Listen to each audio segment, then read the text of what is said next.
આજે તો આપણે એ લોકોની સંસ્કૃતિ અપનાવતા થઈ ગયા, એ લોકોના પેન્ટ શર્ટ પહેરતા થઈ ગયા, એ લોકોના જીન ટી શર્ટ પહેરતા થઈ ગયા, એ લોકોના બૂટ સૂટ આપણે પહેરતા થઈ ગયા. આપણી બહેનો પણ આજે પંજાબી પહેરતી થઈ ગઈ, ડ્રેસ પહેરતા થઈ ગયા, ચણિયા ચોરી પહેરતી થઈ ગઈ, જીન શર્ટ ટી શર્ટ પહેરતા થઈ ગયા. ત્યારે આવનારા દિવસોમાં આપણો દુશ્મન કોણ છે તે આપણને ખબર પડવાની નથી.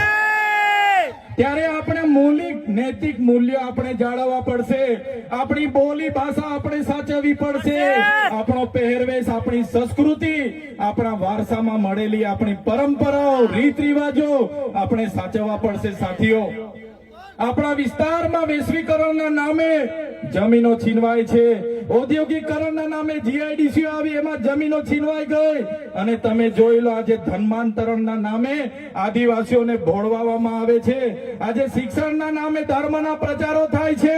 ત્યારે મારા આદિવાસી સાથીઓને કહેવા માંગુ છું, જે દિવસે આપણે આજે આદિવાસી તરીકે મટી જઈશું તે દિવસે આપણું અનામત પણ આપણને મળવાનું નથી, તે દિવસે આપણે જમીનો પણ બચાવી નથી શકવાના, સંવિધાને આપેલી જળ જંગલ જમીન પરના અધિકારો પણ નથી બચાવી શકવાના.